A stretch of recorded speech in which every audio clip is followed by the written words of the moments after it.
Eterno Deus, mais uma vez, Senhor, agradecemos o dom da vida. Agradecemos também, Senhor, a Tua graça maravilhosa. Agradecemos tantas coisas que Tens feito na nossa vida, Senhor. No entanto, neste momento, nós queremos também entregar o nosso coração nas Tuas mãos. Queremos ouvir a Tua palavra e queremos ser dirigidos pelo Teu Santo Espírito. Eu Te peço e Te agradeço, em nome de Jesus. Amém. Prezado irmão, prezado amigo, mais uma vez, e hoje é a nossa última reunião, vamos falar sobre a segunda vinda de Cristo. E para isso vamos usar um texto bíblico de Apocalipse, capítulo 1, verso 7. E a palavra de Deus diz o seguinte: Eis que vem com as nuvens, e todo o olho o verá, até os mesmos que o trespassaram. E todas as tribos da terra se lamentarão sobre ele. Sim, amém. Apocalipse capítulo 1, verso 7. Prezados, o tema central da escatologia do Antigo Testamento é a vinda de Cristo. Os profetas, por exemplo, usam com frequência algumas expressões que são bem conhecidas de nós. Em 2 de Crônicas, capítulo 14, verso 9, fala naquele dia. No profeta Joel, capítulo 2, verso 29, diz naqueles dias. Daniel, capítulo 12, verso 1, fala nesse tempo. Ou também fala no dia de Yahvé.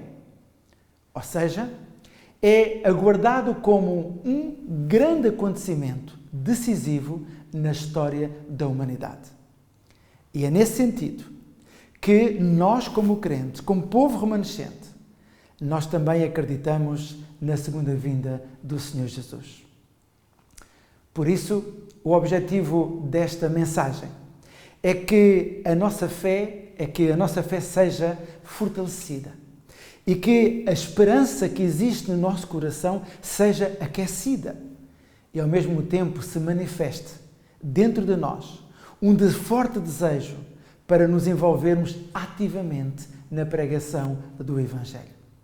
Afinal, Cristo está quase a regressar e precisamos de nos preparar a nossa família, preparar as pessoas que nós conhecemos, preparar-nos a nós próprios para o encontro com Jesus.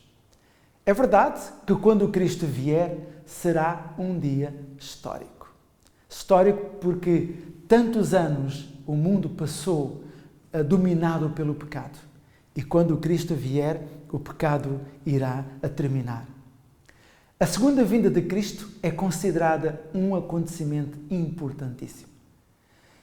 Eu sei que o mundo quase que não fala, muitos não acreditam, mas nós, como povo de Deus, o povo remanescente, nós acreditamos e devemos anunciar ao mundo que Jesus vai voltar.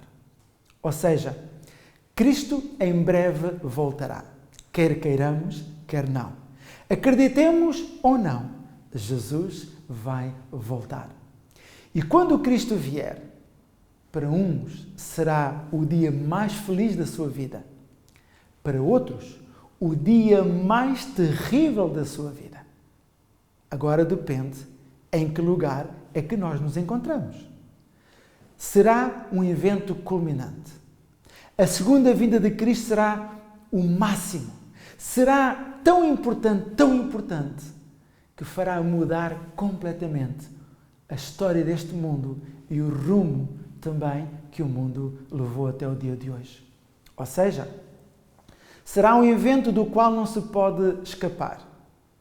Mesmo para aqueles que não acreditam, Jesus vai voltar. Para aqueles que acreditam, Jesus vai voltar.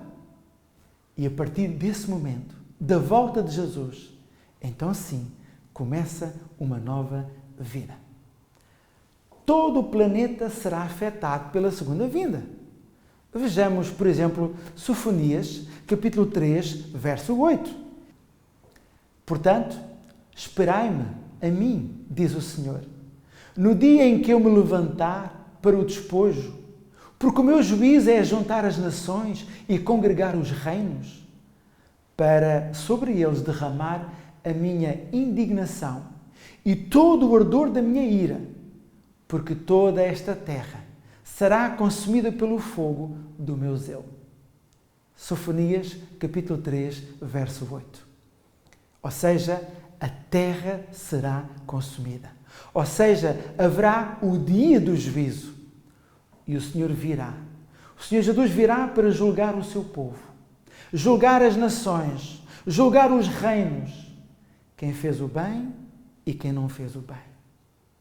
Condenar a infidelidade para com a sua lei, condenar aqueles que desprezaram a morte e a ressurreição de Cristo, condenar aqueles que não quiseram aceitar a mensagem da advertência do advento.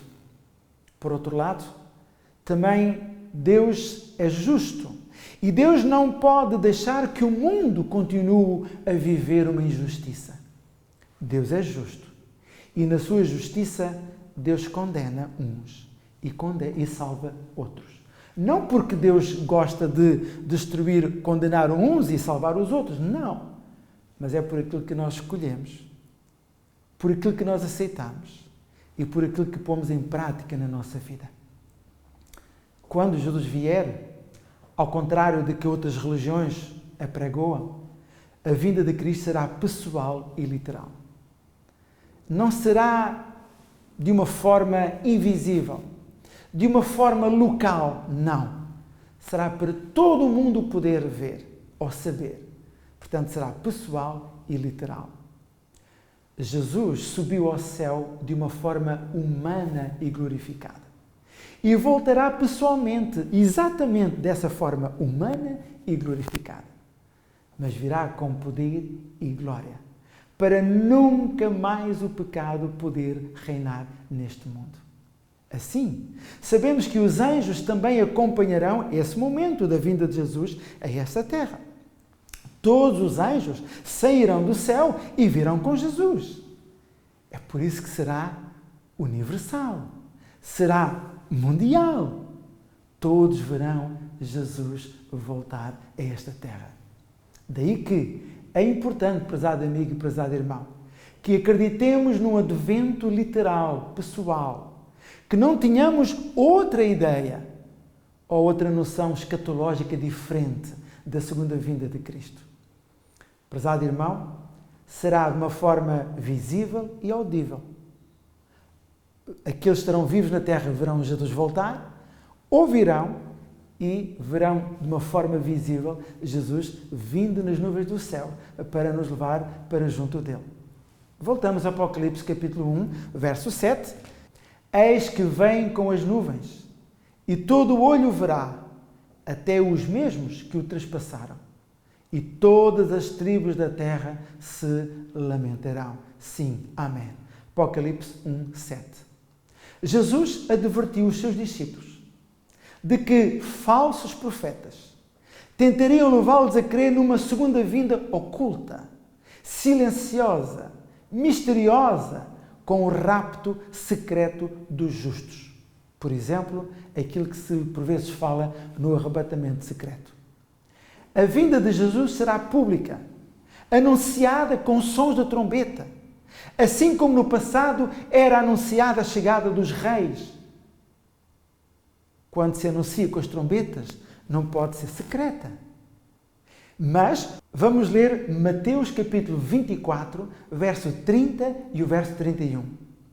E diz o seguinte: então aparecerá no céu o sinal do Filho do Homem, e todas as tribos da terra se lamentarão, e verão o Filho do Homem vindo sobre as nuvens do céu com poder e grande glória. E ele enviará os seus anjos com rijo clamor de trombeta, os quais ajuntarão os seus escolhidos desde os quatro ventos, de uma à outra extremidade dos céus. Mateus capítulo 24, verso 30 e o verso 31.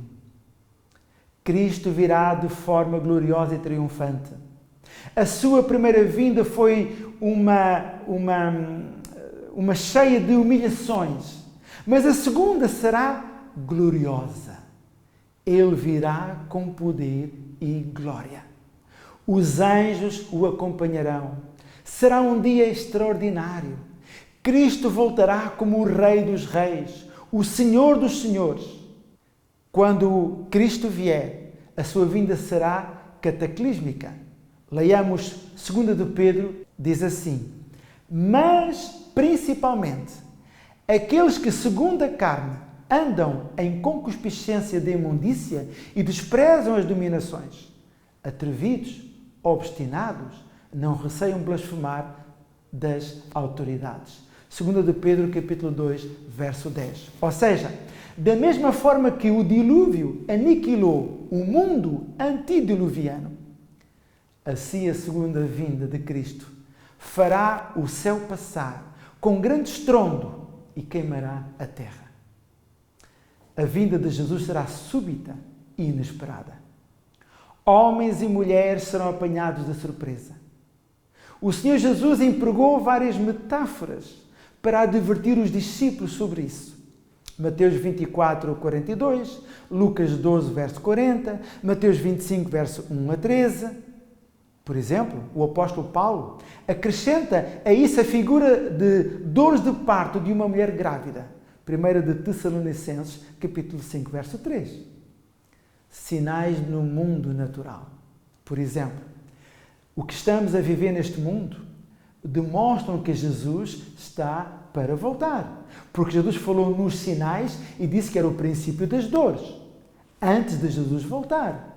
E nós vemos 1755, o grande terremoto de Lisboa, 1º de novembro de 1755.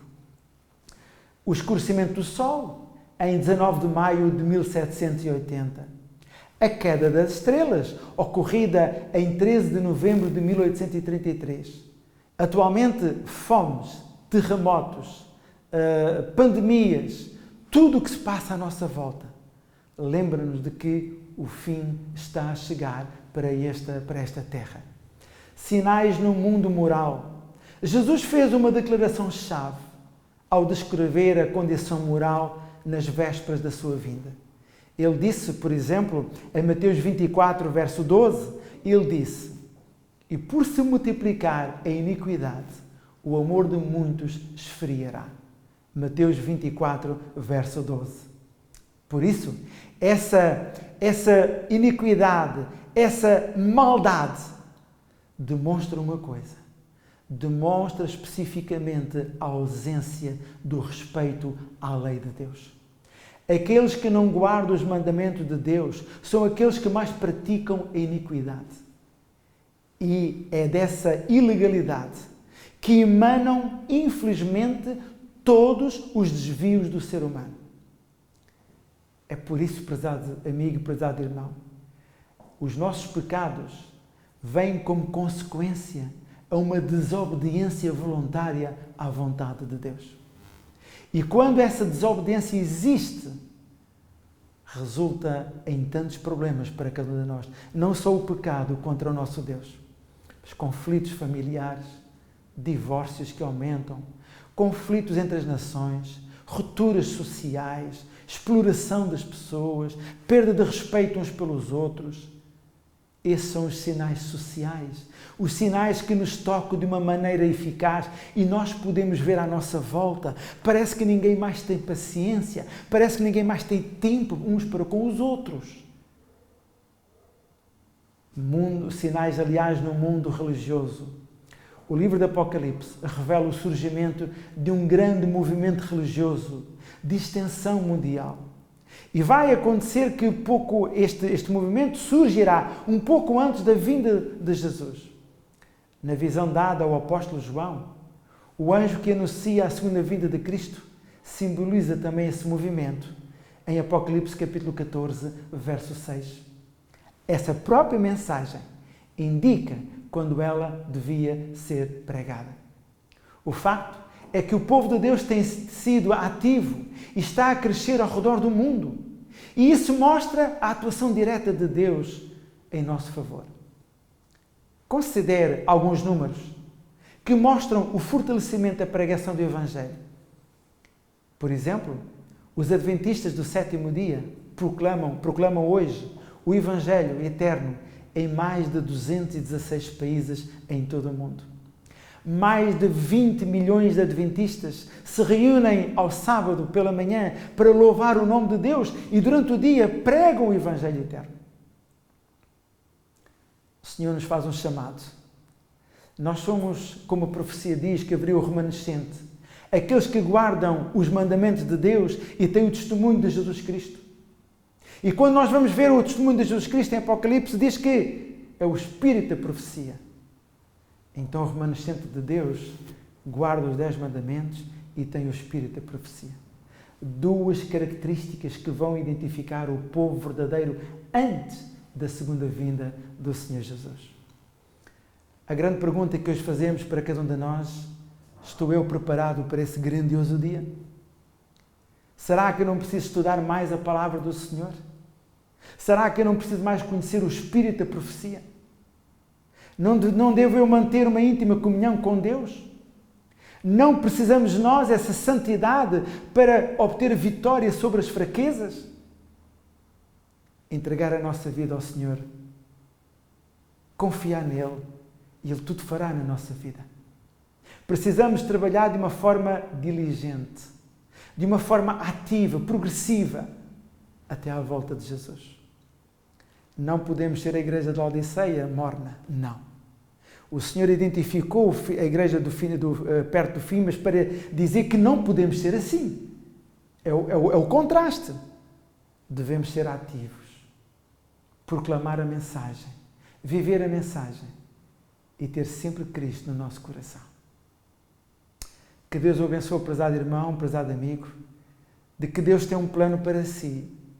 Deus conhece a sua história e Deus chama-o também para fazer parte do povo remanescente. O Senhor conta consigo e conta com cada um de nós.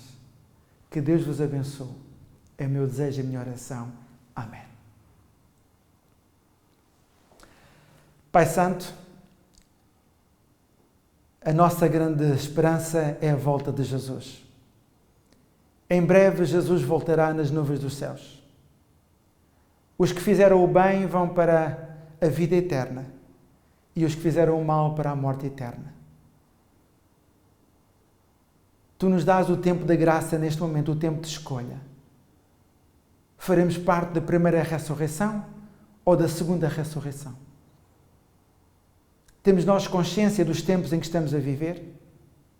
Conhecemos o caminho que o Senhor nos preparou? Estamos nós ansiosos que Cristo venha? E andamos nós a fazer a nossa parte, pregar o Evangelho a todo o mundo? O Senhor está a contar com cada um de nós. O Senhor espera com a participação de cada um de nós. Em primeiro lugar, de o amar de todo o nosso coração. E em segundo lugar, anunciar a breve volta de Jesus. Que cada um de nós possa ouvir a sua voz e andar retamente nos seus caminhos. Tudo isto te agradecemos e pedimos em nome de Jesus. Amém.